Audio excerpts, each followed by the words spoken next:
ಬಳಸುವ ಯೋಜನೆಗಳನ್ನು ಹಾಕಿ ನಮ್ಮ ಹೆಣ್ಣು ಮಕ್ಕಳು ಒಂದು ತುಂಡು ಉಡುಗೆಯನ್ನು ತಲೆಗೆ ಹಾಕಿ ಶಾಲೆಗೆ ಹೋಗುವುದನ್ನು ತಪ್ಪಿಸುವಂತಹ ಕರಾಳ ನೀತಿಯನ್ನು ನೀವು ತರುವಾಗ ನಮ್ಮ ಮಕ್ಕಳನ್ನ ನಿರಂತರವಾಗಿ ಪಂಚರ್ವಾದಿಗಳನ್ನಾಗಿ ಮಾಡುವಂತಹ ನಿಮ್ಮ ಈ ಕುತಂತ್ರದ ವಿರುದ್ಧ ದೇಶದಲ್ಲಿರುವ ಎಲ್ಲ ಜಾತ್ಯತೀತ ವಿಶ್ವಾಸಿಗಳು ಒಂದಾಗಿದ್ದಾರೆ ಎನ್ನುವ ಮಾತನ್ನ ಮಾನ್ಯ ಪ್ರಧಾನಮಂತ್ರಿಗಳ ಗಮನದಲ್ಲಿ ನಾವು ಬಯಸ್ತಾ ಇದ್ದೇವೆ.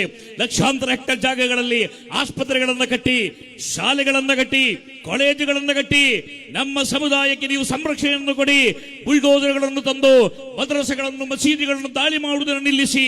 ಈ ಸಂದರ್ಭಗಳಲ್ಲಿ ಮುಸ್ಲಿಂ ಉಮ್ಮತ್ತಿಗೆ ಯಾರು ಬೇಕಾದರೂ ಬೈಬಹುದು, ಯಾರು ಬೇಕಾದರೂ ಅಂತಹ ಸಮಾವೇಶಗಳನ್ನು ಮಾಡಬಹುದು, ಯಾರು ಬೇಕಾದರೂ ಮುಸಲ್ಮಾನರು ಬಹಿರಂಗವಾಗಿ ಪಂಥಾಹ್ವಾನ ಮಾಡಬಹುದು, ಯಾರು ಬೇಕಾದರೂ ಮುಸಲ್ಮಾನರ ಮೇಲೆ ದಾಳಿ ಎಚ್ಚರಿಕೆಗಳನ್ನು ಕೊಡಬಹುದು.